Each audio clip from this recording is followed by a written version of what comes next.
Assalamualaikum warahmatullahi wabarakatuh. Pada pertemuan kali ini saya akan melanjutkan materi yaitu tentang laporan hasil observasi. Untuk hari ini kita akan membahas tentang struktur teks laporan hasil observasi, kaidah atau ciri kebahasaan teks laporan hasil observasi, dan tahapan atau hal-hal yang harus diperhatikan ketika akan membuat teks laporan hasil observasi. Struktur teks laporan hasil observasi yang pertama itu ada definisi umum. Definisi umum itu berisi tentang hal-hal yang bersifat umum atau pernyataan umum yang biasanya ditandai dengan menggunakan kata ialah, adalah, yaitu, yakni, dan merupakan. Nah, untuk definisi umum ini biasanya berisi tentang suatu pengertian atau hakikat dari objek yang ingin dibahas. Selanjutnya yang ketiga itu ada deskripsi manfaat. Untuk deskripsi manfaat di sini berisi tentang manfaat atau fungsi dari objek yang telah kita teliti untuk para pembaca itu kira-kiranya apa. Jadi, ketika kita ingin melakukan sebuah pengamatan atau observasi, itu kita harus benar-benar menggali secara dalam termasuk ke manfaat dan fungsinya untuk orang lain. Kemudian yang terakhir itu bagian penutup atau kesimpulan.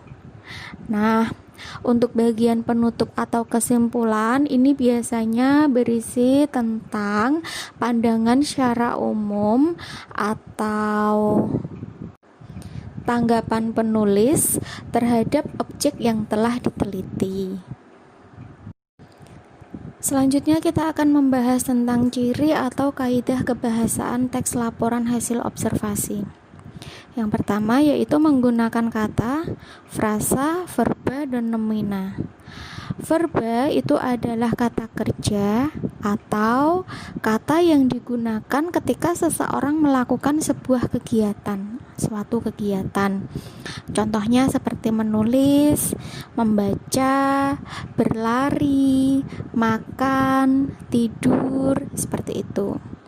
Dan nomina itu artinya adalah kata benda. Kata benda contohnya seperti meja, kursi, pensil, dan lain-lain. Yang kedua, menggunakan kalimat deskripsi dan definisi. Seperti yang sudah dijelaskan bahwa kalimat definisi itu adalah kalimat yang mengandung sebuah pengertian yang biasanya ditandai dengan menggunakan kata adalah, ialah, yaitu, yakni, dan merupakan.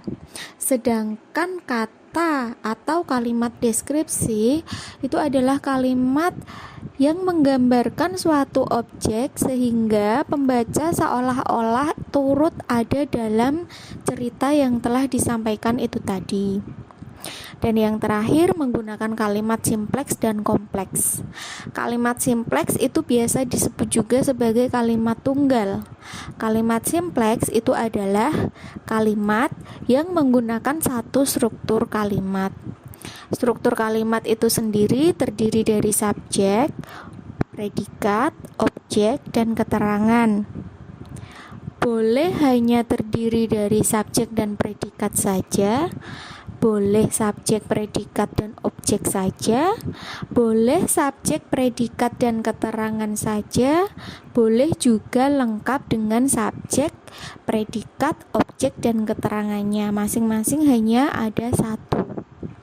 Sedangkan kalimat kompleks itu biasa disebut juga sebagai kalimat majemuk, yaitu kalimat yang terdiri dari dua struktur kata atau lebih.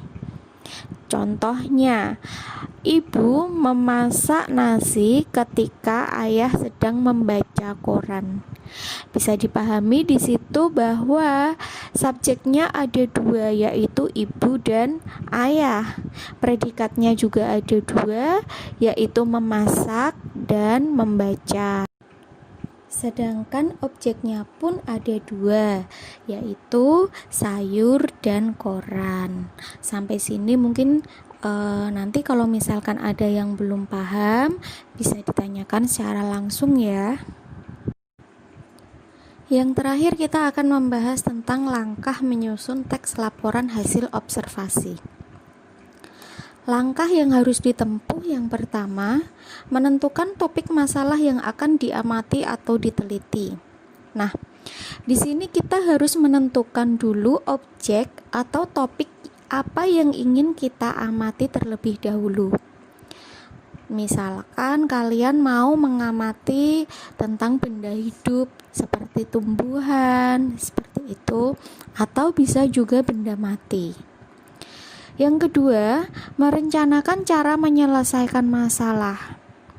Nah, merencanakan cara menyelesaikan masalah di sini maksudnya kalian harus membuat planning atau rencana tentang bagaimana cara kalian akan melakukan pengamatan atau melakukan observasi itu tadi. Melakukan observasi terhadap objek yang sudah dipilih. Kemudian yang ketiga, melakukan pengamatan sesuai dengan masalah yang ditentukan. Setelah kalian menentukan topik, kemudian merencanakan atau membuat planning, langkah selanjutnya yaitu kalian melakukan atau mengaplikasikan diri terhadap observasi atau pengamatan dengan objek yang telah ditentukan itu tadi.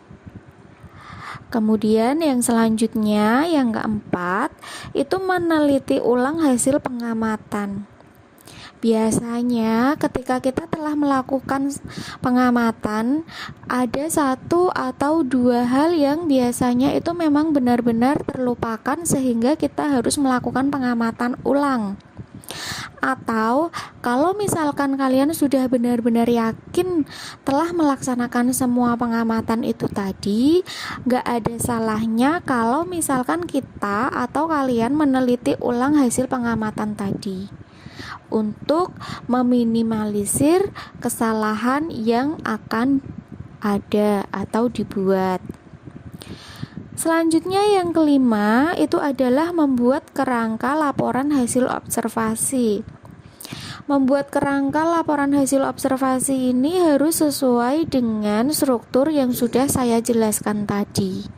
Mulai dari definisi umum sampai dengan penutup atau kesimpulan. Setelah kerangkanya sudah disusun secara lengkap, langkah selanjutnya yaitu menyusun laporan hasil observasi atau mengembangkan kerangka menjadi sebuah laporan hasil observasi secara utuh. Dan yang terakhir, menyunting atau membenahi laporan.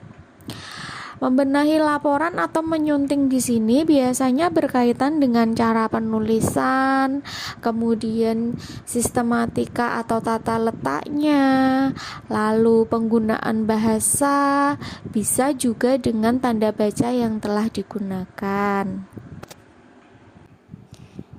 Nah, itu tadi penjelasan tentang laporan hasil observasi. Kalau misalkan nanti ada sesuatu yang ingin ditanyakan atau tidak paham atau kurang paham, bisa meninggalkan jejak di kolom komentar atau bisa tanya langsung. Terima kasih sudah mendengarkan materi ini. Wassalamualaikum warahmatullahi wabarakatuh.